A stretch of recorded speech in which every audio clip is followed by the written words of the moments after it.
it's Mimo on the cello, and welcome to my cello tutorials. So these are lessons for anyone looking to start playing cello, anyone looking to relearn a technique.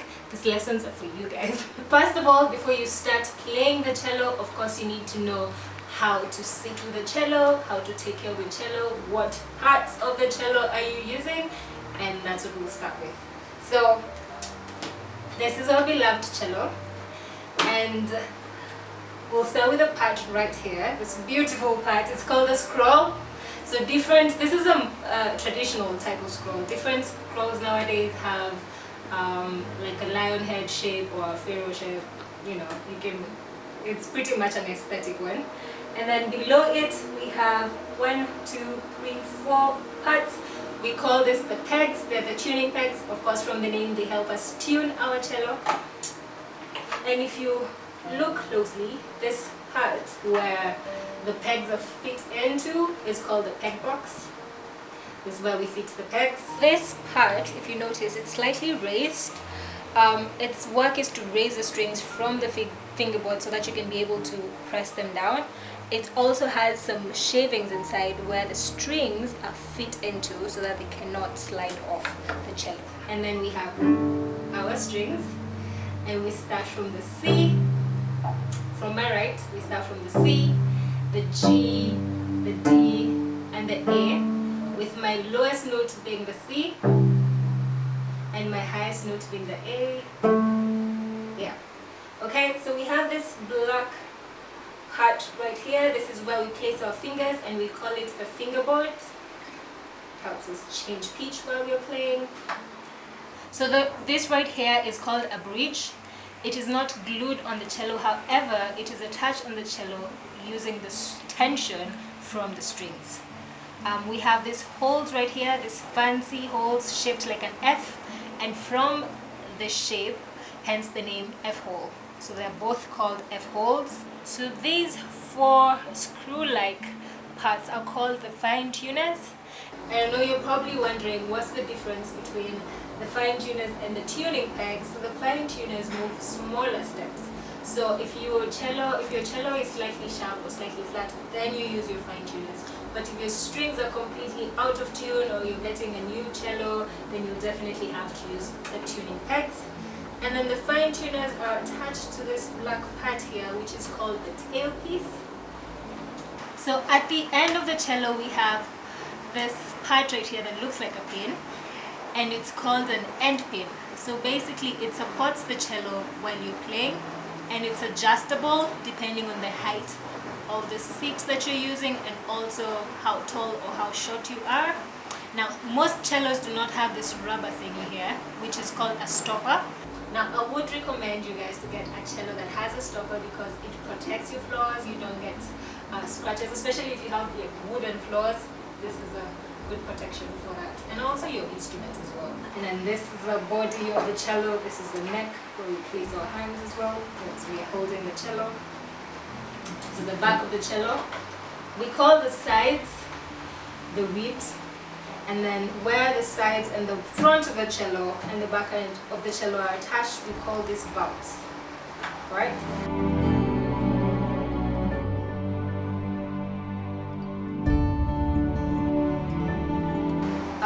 I would like you to hold your cello in this position, and as you do so, I would make sure there's nothing in the way to hit your cello, so that you can be able to look inside.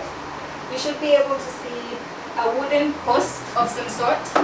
That wooden post is called a sound post, and it's responsible for the beautiful sound that we get from the cello, from our instruments. Alright? So those are the parts of the cello. And now we're going to talk about the bow. So this is how a bow looks like. And then we'll start with this top part right here. It's called a tip. And then we have the bow stick. And then we have the horsehair. Please try not to touch the horsehair, because you do not want to leave oils on your horsehair, because your cello won't play, or your bow won't be able to produce any sound. And then we have this black part right here. Sometimes it comes in color brown, most times it's black or brown. It's called a frog. and it's attached to the horsehair using a metal ring. I don't know, it's not circular, so I don't know why it's called a metal ring. Moving on, we have a screw right here that loosens your horsehair, like so. Loosens your horsehair. When you're not playing, always loosen your horsehair, and when you're playing, just tighten your horsehair a bit. Okay, now you do not want to over tighten your bow. So how do you know how far is too far? Yeah, so what you need to look at is this curve right here. You should be able to have a curve that sort of curves downwards. I don't know if you can see that. If your bow is straight or dome shaped, then you probably need to get another bow, or just loosen your bow and leave it for a couple of days and see if it will come back to this shape, because this is the ideal shape for your bow. So what you want to do is to tighten it enough such that at the lowest point of the curve you can be able to fit your pinky comfortably, but then you do not have extra space. Yeah, so you don't want your pinky to just go through like that. That's too much. Yeah, so just a little bit like so, and that's a good tightness. Now we'll talk about some of the accessories that come with the cello. One of them being our main important one is the rosin. So in case you're getting a new cello, you're probably wondering why you cannot get some sound out of your bow. It's because your bow does not have some rosin. So it looks like this. Mine is already used. A new one is pretty, looks much better than this, pretty much. So what you do, you apply some of it. Mine already has rosin, so I'll try not to apply any more onto it. And then you'll be able to produce some sound on your cello using your bow. Okay, so that's the rosin.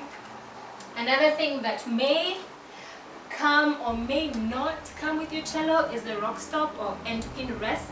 So this is where the rock stop goes. It's pretty much placed in there, but on the floor, to prevent your cello from sliding. However, personally, there are different types of rock stops. So there's some that are strapless and there's some with straps. I would highly recommend one that has strap. This is mine. This is what I use. It has a strap. It was custom made for me. Yeah. So you put the strap on the seat, and then your cello is as good as stable, so it cannot move.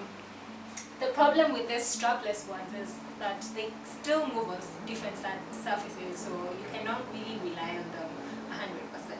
So if you can get one with a strap or have one made for you, then you'll be golden. Okay? There are some other extra accessories you might need, like a tuner. I do not have a tuner. I have an online tuner though. You can have mutes. This is an orchestral mute. So this is used to mute these two strings depending on how quiet you want the piece. And this is how you put it inside, like so. So when you're not using it, it stays there, but when you're using it, you clip it on the bridge like so, and then it just mutes your strings. One more accessory that I find comes in handy is a cello stand, so that when you're done practicing at home, you can put your cello to rest. And it looks like this. So there are some that are custom made for cello specifically. This is a guitar stand, but it's also used for cello. So if you can, please try and get one. Okay, so now I'll show you how to sit with a cello. So first things first, you need an upright, a simple upright seat that does not have any arms, so that it will not prevent you from playing. Now, you need to find a seat that you're comfortable, such that your feet are straight on the floor and you're at either a straight angle like that or just slightly slanted. Now, I prefer slightly slanted, so I put a cushion on my seat. However, there are different seats that allow me to slant my leg, that allow me to be slightly slanted without having to slant my legs. So I'll take my cello. So what you need to do is put your legs in a part. So what you need to aim for is this part here, so that it's just slightly above your knees, just like that. And then I'm kind of favoring our left side. So if you can look at my left knee, it's kind of hidden by the cello, so that the cello is not right in the center like so. It's just slightly favoring the left side. And then you need to see this part, the right part of the cello, the back part, that needs to go on top of your chest. Now for guys, this is easy for you, but for us ladies, we need to figure out whether this is your comfort zone or this. Personally, I prefer this. And then remember not to cling onto your cello. So you're not clinging onto your cello like that, you're just relaxed and you can move around. And then at this point, I'm still holding my cello so it doesn't drop. So at this point, I will extend my end pin because I found my right height. And that's how you hold your cello. Another thing to look out for is you need to slant your cello slightly. So your cello is never at a 90-degree angle. Oh, sorry, that's my cat fella. So your cello is never at a 90-degree angle. It's just slightly slanted like so, and then you can find your comfort zone in the end pin. So different seats, how far or how long your end pin is will be determined by the different heights of the seat and also your height as a person, and of course how far your rock stop is stretched out. So if I'm using this hole right here, I will definitely have to lower my end pin slightly and then just tighten it so that it doesn't move. Always make sure you're in a comfortable position that you can move around. You know, you don't want to be nice and stiff. You want to be nice and flexible. And then if you can notice, I'm seated at the edge of my seat. So this is a point where you need to sit. So find your comfort zone and you're good to go to start learning the cello. So that's it for today for all you cello lovers. See you in our next lesson.